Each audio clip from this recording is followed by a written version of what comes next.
Qué, qué bueno poder estar con ustedes acá y bueno, hombres preparándose para el ministerio en la iglesia, así que bueno, lindo ver a cada uno, bueno, a varios ya conozco, a otros por primera vez que los veo y bueno, quiero decirles que es un gusto enorme poder compartir con ustedes en esta mañana. Quiero empezar diciendo que voy a tomar un pasaje de la carta de Judas. Y pensaba en esto porque hace un tiempo, hace unos meses atrás, en nuestra iglesia recibimos una persona eh, presentándose como una persona de fe, con experiencia, con conocimiento. Y a medida que fue pasando el tiempo, bueno, lo empezamos a involucrar en la comunión de la iglesia. Pero a medida que iba pasando el tiempo empezamos a detectar algunas situaciones en las cuales había mucha incoherencia entre la verdad de la palabra de Dios, en la verdad de la fe, y era una persona que a través de las emociones estaba generando situaciones complejas en la relación y en la comunión de nuestra iglesia. Y esto no es algo que nos pasa a nosotros y lo tomo solamente por una experiencia. Nosotros en nuestro contexto tenemos un montón de personas que vienen de trasfondos carismáticos y vienen con un montón de conceptos erróneos que al recibirlos siempre estamos muy atentos con los hermanos de la iglesia para que esas ideas basadas muchas veces en las emociones, en las experiencias, no confundan, no corrompan, no distorsionen la verdad y afecten a la comunión de la iglesia. Como ustedes saben, hoy estamos en tiempos donde las emociones mandan. Algunos lo califican como en la etapa de la dictadura emocional. Y donde esa fuerza emocional muchas veces ante la verdad en algunos sectores predomina y la verdad es diluida. Por lo tanto, me pareció bien compartir con ustedes en esta mañana acerca de un mensaje urgente que Judas comparte con los hermanos y es de alguna medida la razón por la cual él va a compartir esta carta, es porque personas se estaban introduciendo en las congregaciones para generar estas cosas, división, para afectar a la comunión, y ahí lo tenés a Judas. En el versículo 4, él dice que la razón por la cual escribe esta carta es porque algunos hombres han entrado encubiertamente. O sea, estos hombres se parecen, pero no son hermanos en la fe. Eh, y dice, hombres que encubiertamente tratan a la gracia de Dios, convierten en libertinaje la gracia de nuestro Dios y niegan al Dios, el único soberano, y a nuestro Señor Jesucristo. Así que no sabemos mucho del contexto, en el sentido desde el lugar donde escribe Judas, ni tampoco hacia dónde la escribe. Sabemos de Judas que era uno de los maestros itinerantes, él como hermano del Señor Jesucristo, convertido después de la ascensión del Señor, de la resurrección del Señor. Probablemente era uno de los maestros que visitaba las distintas congregaciones, así que no está escribiendo a alguien concreto, sino probablemente a un grupo de iglesias. Así que al no mencionar destinatarios, es una carta circular que pueden recibir distintas congregaciones. Así que la fecha en la cual Judas escribe es en la década del 60. Algunos discuten si fue Pedro primero o primero Judas el que escribió, y tiene mucha similitud con las cartas de Pedro. Así que ahí viene la discusión. Y el contexto en el cual Judas escribe es con este propósito, ¿no? Exhortar a los hermanos a contender ardientemente por la fe que fue entregada a los santos una vez y para siempre. Así que personas infiltradas encubiertamente estaban causando problemas en la congregación, y estos son llamados impíos por Judas. Ahora, quiero que vayamos al versículo que quiero compartir con ustedes en esta mañana, que es el versículo 3. Y es la urgencia, ¿no?, del escrito en la cual Judas va a poner de entrada en esta carta, cortita pero muy contundente, muy importante y tan importante en el contexto en el cual nos manejamos hoy, en el cual, como les decía, tantas enseñanzas que se introducen en las congregaciones por medio de personas que se suman a la congregación, que asisten a la congregación y que muchas veces, si no tenemos cuidado, podemos ser inducidos a que hermanos en nuestra iglesia sean guiados a errores, a mentiras que los desvían de su fe.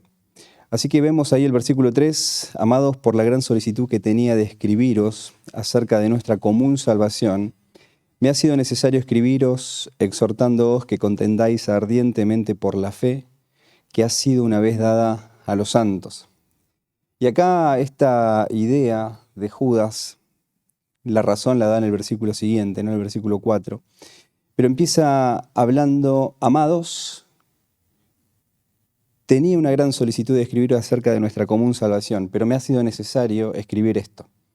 Pero cuando Judas empieza, me gustaría desarrollar y desmenuzar con las palabras que aparecen en estos versículos. En la presentación, en los primeros versículos, Judas aclara que le está escribiendo a hermanos. Y acá con esta palabra amados, él está incluyendo a los creyentes de estas congregaciones que iban a recibir el escrito. Y cuando habla esta idea de amados, ¿no? Como un pastor, Judas, muy preocupado por lo que está sucediendo en las congregaciones, él está sabiendo a conciencia de que hay personas infiltradas que van a perjudicar a los hermanos. Y como cual pastor, él se planta y se levanta para llamar a los hermanos y que movido por el amor, o sea, esta palabra no es una palabra superficial puesta acá, no es una palabra que Judas utiliza a la ligera, sino que tiene una contundencia de verdad en lo que Judas valora de los hermanos, los ama como hermanos en la fe. Y nosotros que estamos en el ministerio, los que nos estamos preparando para el ministerio pastoral, el amor a los hermanos, el amor a las ovejas es crítico. Y Judas acá aparece con este versículo mencionando amados. Y utiliza esta palabra amados también en el versículo 17. Fíjate ahí en el versículo 17 de Judas, si alguno de los que están acá, y también en el versículo 20. Menciona estas mismas palabras. A ver, ¿quién me puede ayudar leyendo el 17 y el 20? Vosotros, amados, tened memoria de las palabras que antes fueron dichas por los apóstoles de nuestro Señor Jesucristo. Pero vosotros, amados, edificándoos sobre vuestra santísima fe, orando en el Espíritu Santo. Y Judas no, como decía hace un rato, no utiliza esta palabra a la ligera, sino que es un sentir verdadero, ¿no? Y por amar de esta forma, Judas es movido a escribir esta carta con contundencia, con urgencia. Porque decir la verdad es amar. Y decir la verdad a veces puede ofender, ¿sí? Y a veces puede lastimar, en el sentido de que ahora Judas está llamando, expresando un amor verdadero con interés verdadero y un corazón pastoral para mostrar cuánto amor él tiene por las congregaciones. Y el amor y la verdad siempre van de la mano en las Escrituras, ¿no? Y Judas, por amor, escribe esta carta. A modo de ejemplo, miremos ahí Tercera de Juan, versículo 1 al 4. Vamos a hacer una lectura ahí. Dice Juan, versículo 1 en adelante. El anciano Agallo, el amado a quien amo en la verdad, amado, yo deseo que tú seas prosperado en todas las cosas y que tengas salud, así como prospera tu alma. Pues mucho me regocijé cuando vinieron los hermanos y dieron testimonio de tu verdad, de cómo andas en la verdad. No tengo yo mayor gozo que el oír que mis hijos andan en la verdad. Y la verdad tiene que ver con el amor. El amor tiene que ver con la verdad. Y Judas escribe, empezando con estas palabras, mostrando y expresando el amor genuino, sincero que tiene por estos hermanos. Y fíjate ahí cómo sigue el versículo. Por la gran solicitud que tenía de escribiros acerca de nuestra común salvación, dice Judas, me ha sido necesario es necesario que escriba sobre esto, por lo que está sucediendo en medio nuestro. Primero muestra el deseo que él tenía de escribir, pero después viene la presión por la cual escribe sobre este tema. Él quería escribir acerca de la común fe, acerca del gozo que tenemos por recibir la salvación del Señor.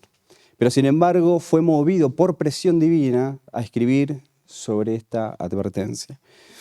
Me ha sido necesario, y en principio él muestra este deseo que tenía, pero se ha terminado inclinando por lo que tenía que escribir y lo que escribe en esta carta.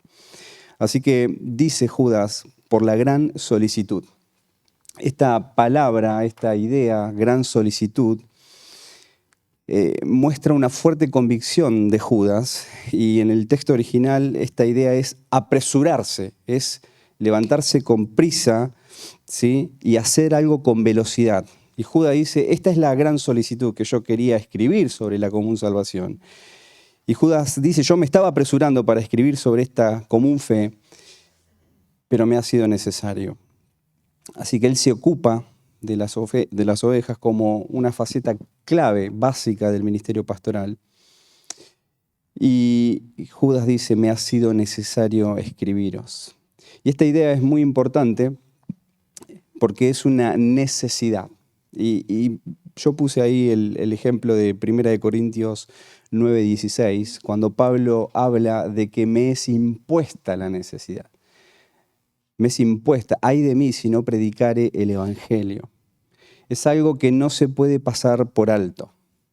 Es algo que por la verdad misma, por amor de la verdad y a los hermanos, es necesario que él escriba sobre esto. Me ha sido necesario escribiros. Y la raíz de este verbo es comprimir. Es decir, que hay una presión que obliga a tratar de este tema por presión divina. Y no es algo que debemos obviar. Por eso, como dice Primera de Juan, debemos probar los espíritus. No debemos solamente alegrarnos porque personas vienen a nuestras reuniones, sino que debemos probar los espíritus, debemos estar atentos, debemos cuidar la comunión de los hermanos, porque muchas personas pueden estar en medio nuestro con apariencia de piedad encubiertamente y que están afectando la comunión de la iglesia. Entonces, Judas dice, me ha sido necesario por presión divina escribiros. ¿Escribir qué? Con exhortación. Exhortación para contender ardientemente. Y dice Judas acá en el texto, exhortándoos a contender ardientemente. Y este es el llamado de este texto, ¿no? Llamados a contender hasta el final. ¿Qué significa esto? ¿Qué es esto de contender hasta el final? Esta es una palabra compuesta, ¿no? Contender ardientemente, que significa luchar por algo, batallar o combatir, y connota la idea de consumirse por una causa hasta agonizar. Hasta agonizar. El llamado es a la lucha de agonía. Es luchar abnegadamente. Y la idea aquí es luchar cuerpo a cuerpo. Es estar luchando en una trinchera de manera ardiente y continua hasta el fin. Esta idea de agonía es la palabra agón, que significa tazón, que da la idea de un estadio en la cual uno no puede escapar, en la cual uno tiene que luchar hasta el fin, hasta la muerte. O sea, no hay lugar ni tiempo para escapar de ese lugar. Es estar en la trinchera para defender una causa. Y en el contexto que vemos acá, Judas está diciendo contender ardientemente por la fe. Entonces, ¿qué es esto en nuestro contexto? Parece irrelevante muchas veces que muchas personas se acercan con trasfondos y con ideas y que estamos contentos que se acerquen. En nuestra congregación tenemos un alto porcentaje de personas que ya vienen con experiencia de congregaciones, en este caso carismáticas, y con un montón de ideas erróneas que faltan a la verdad, basadas en las experiencias. Tenemos hermanos que han sido convertidos de ese trasfondo y hoy vemos cómo la palabra de Dios va iluminando y va clarificando y hoy entienden la diferencia en el entorno en el cual estaban antes y cómo hoy entienden el amor a la iglesia en la comunión basada en la verdad. Y sin embargo también tenemos personas en la congregación que no vemos que todavía el Evangelio haya iluminado su vida. Y están ahí en medio nuestro, escuchan la palabra de Dios, pero todavía están aferrados a esas experiencias, a esas ideas que les fueron enseñadas antes y que nosotros oramos, acá está Sergio con ustedes, en lo cual conversamos y oramos y anhelamos que la palabra de Dios resplandezca en sus corazones, pero esas ideas erróneas están tan arraigadas, por lo tanto nos lleva a nosotros también a estar alertas y a tener cuidado de que dichas personas no afecten a la comunión, no confundan a los hermanos que sí están en la comunión creciendo en la verdad, conociendo la verdad. Así que tenemos que estar contendiendo ardientemente, dice Judas a los hermanos acá, atrincherarnos para defender nuestra causa hasta el fin. Y quien ama la verdad de la palabra de Dios y ama la doctrina, estará dispuesto a exhortar a los hermanos en la fe, a contender por la verdad. Así que es importante también aclarar de la forma en cual no debemos contender. Luchar por la fe no es una disputa necia. Luchar por la fe no es menospreciar a otros que no entienden la verdad. Vamos a leer 2 de Timoteo 2, 24 al 26, como para dar ejemplos sobre esto. Y dice el texto ahí, porque el siervo del Señor no debe ser contencioso, sino amable para con todos, apto para enseñar, sufrido, que con mansedumbre corrija a los que se oponen, por si quizá Dios les conceda que se arrepientan para conocer la verdad y escapen del lazo del diablo en que están cautivos a voluntad de él.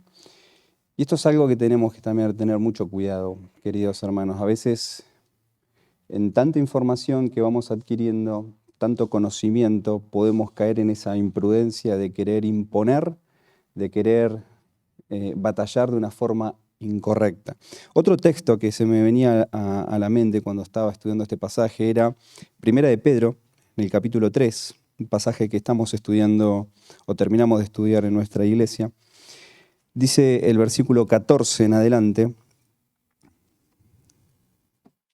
mas también, si alguna cosa padecéis por causa de la justicia, bienaventurados sois. Por tanto, no os amedrentéis por temor de ellos, ni os conturbéis, sino santificad a Dios el Señor en vuestros corazones, y estad siempre preparados para presentar defensa con mansedumbre y reverencia ante todo aquel que os demande razón de la esperanza que hay en vosotros. Debemos prepararnos para presentar defensa, debemos estar preparados para luchar legítimamente. Así como Pablo en 1 Corintios 9, él dice, ¿no?, que el que lucha de todos se abstiene. Y él va a dar el ejemplo ahí en 1 Corintios 9 de los Juegos Olímpicos, a través del boxeo, la maratón. Tenemos que estar preparados. Aquella persona que se prepara, de todos se abstiene. Ahí en 1 de Timoteo 6:12, Pablo le dice a Timoteo, pelea la buena batalla de la fe. Pablo dice en 2 de Timoteo 4:17, he peleado la buena batalla, he acabado la carrera, he guardado la fe. ¿Por qué? Porque aquí estamos peleando por la fe. Y este es el llamado de Judas. Nosotros, como congregación, como iglesia, nosotros como siervos del Señor, somos proclamadores de la verdad y también protectores de la verdad. Debemos proteger la verdad que nos ha sido dada, como vamos a ver ahora en un ratito más. Es decir, que el sentimentalismo no tiene lugar en esto. No podemos diluir la verdad por causa de las emociones. No podemos agregar ni quitar nada al evangelio que nos ha sido dado, a la fe que nos ha sido dada. Así que si hay alguien que predica otro evangelio, dice Pablo, sea anatema. La verdad nos lleva a hablar con contundencia. La verdad nos lleva a defender a combatir ardientemente por la fe que se nos dio. Pablo empieza la carta a los Gálatas y prontamente dice que está sorprendido. Cuán rápidamente se han apartado del Evangelio. Como un pastor hablando la verdad. Juan dice ahí en sus cartas que no debemos recibir ni decir bienvenidos a estas personas que atacan la fe.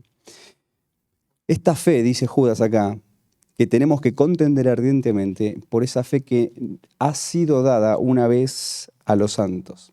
¿Qué es la fe de la cual Judas está hablando en este versículo? Bueno, la fe acá es el conjunto doctrinal de las enseñanzas de Jesucristo.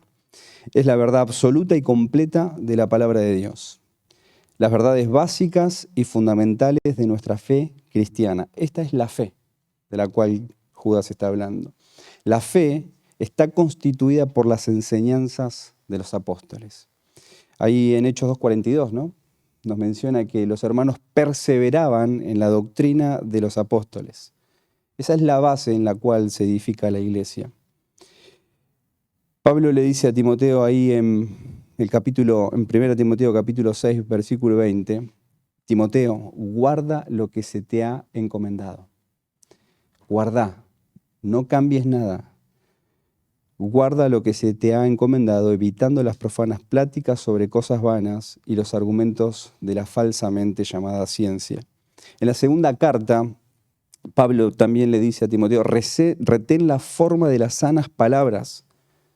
En otro texto le dice, guarda el buen depósito por el Espíritu Santo. Y este es el punto por el cual los creyentes debemos batallar, debemos luchar y defender. Y esto se da en todos los contextos. ¿Dónde se batalla ardientemente por la fe? En el lugar donde estamos. Algunos los dan en un contexto de estudio, en los lugares de la escuela, la universidad, en los seminarios. Otros en el trabajo, otros en la familia misma. Otros también nos toca en la congregación misma. Batallar ardientemente por la fe, luchar por la fe, esta fe que ha sido dada una vez a los santos. Y esta idea de ha sido dada tiene que ver que ha sido dada una vez por todas. Eso dice en el texto original, ¿no? Es decir, una vez y para siempre. Se refiere a algo hecho una vez para todo el tiempo con resultados duraderos. La verdad del Evangelio en su totalidad fue dada en el pasado. Esto es la idea de una vez dada a los santos. La fe ya fue dada. Ya no hay otra fe, no hay una nueva fe, no hay una nueva revelación. La fe fue entregada. Nadie descubrió la fe. La fe nos fue dada por Dios. Así que hoy estamos en tiempos donde aparecen personas con nuevas revelaciones, personas que dicen, el Señor me ha dicho, el Señor me ha revelado, o también personas que se dan a sí mismos mucho protagonismo y que quieren darse ellos el valor y que han recibido revelaciones que la palabra de Dios no nos muestra acá. Los apóstatas van a utilizar la verdad que nos fue dada. ¿Para qué? Para corromper, tergiversar la verdad que recibimos, añadiendo o quitando a la fe que nos fue dada una vez y para siempre. Así que la lucha es decididamente por esta fe, la lucha en la cual tenemos que estar involucrados. Por eso debemos mantenernos en la doctrina de los apóstoles. Esta fe es entregada uno a otro. No se agrega ni se quita nada. Así como nos es dada, es así como debemos preservarla. Ahí en Apocalipsis 14, versículo 6, nos habla de que el Evangelio es un Evangelio eterno. Esto es un punto final, no hay nada más que agregarle. No es un punto seguido, no es un punto aparte, es un punto final. No tenemos que añadirle nada más a la fe. Esta es la fe en la cual Judas ahora nos llama a contender hasta el final, a estar dispuesto a dar nuestra vida hasta el último momento. Y saben, a veces en nuestro contexto es un poco difícil comprender la lucha en la cual estamos expuestos.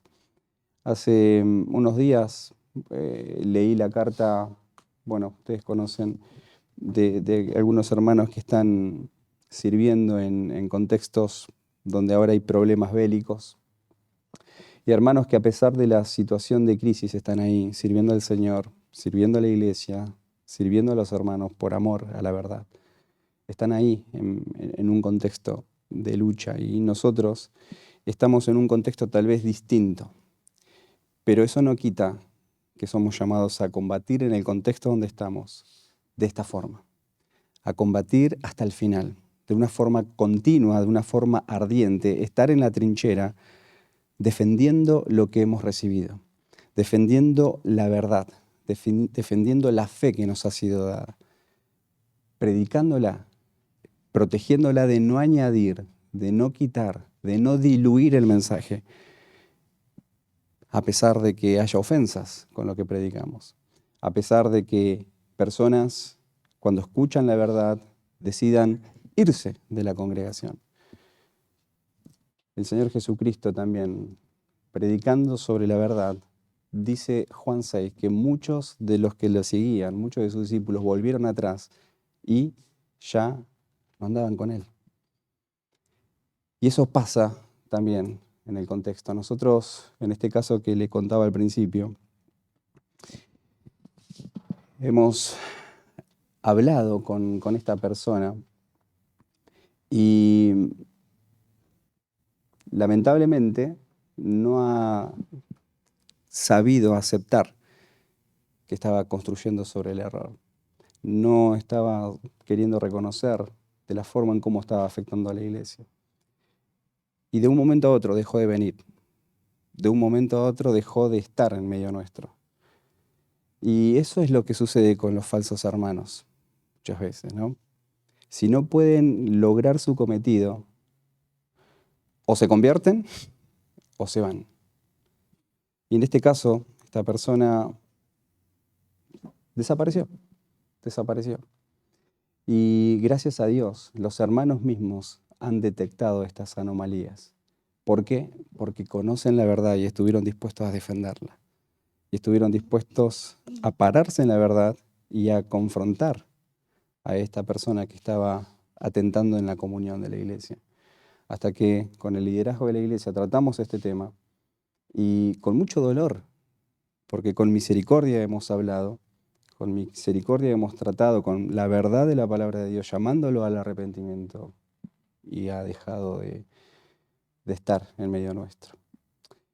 Y en este contexto, hermanos, ustedes están preparándose para el ministerio.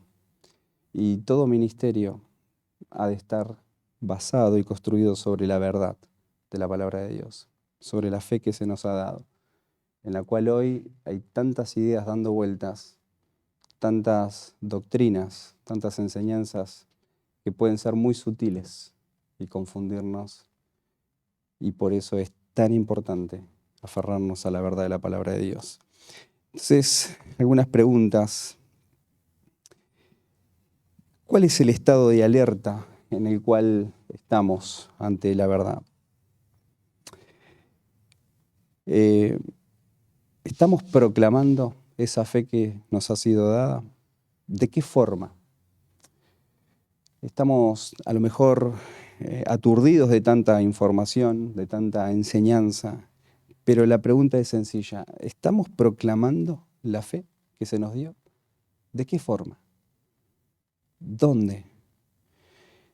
Por otro lado, la pregunta es, ¿estás protegiendo la fe que se te dio? ¿Estás cuidando de no añadir, ni quitar, ni diluir lo que se te ha dado, lo que se nos ha dado? Y una pregunta más es, ¿de qué forma estás dando tu vida? ¿Cuál es tu trinchera por la fe hoy, en este momento. Así que con este versículo quería animarlos a que asumamos el llamado de Judas a contender ardientemente por la fe que se nos dio. Nosotros no hemos hecho nada para recibirla. Esto ha sido dada por el Señor. Y sí tenemos el llamado de lo que sí tenemos que hacer nosotros. Es protegerla y proclamarla. ¿De qué forma? Ardientemente hasta el final. Vamos a orar. Señor, muchas gracias por este tiempo y gracias por tu palabra y por este texto. Quiero agradecerte por este momento de comunión y de compartir con mis hermanos y que tengamos, Señor, presente y también tengamos la convicción para poder guardar la fe y proclamar la fe que nos ha sido dada. Ayúdanos a estar dispuestos, Señor, a atrincherarnos para proteger esta verdad y proclamarla. Te agradezco en el nombre del Señor Jesucristo. Amén.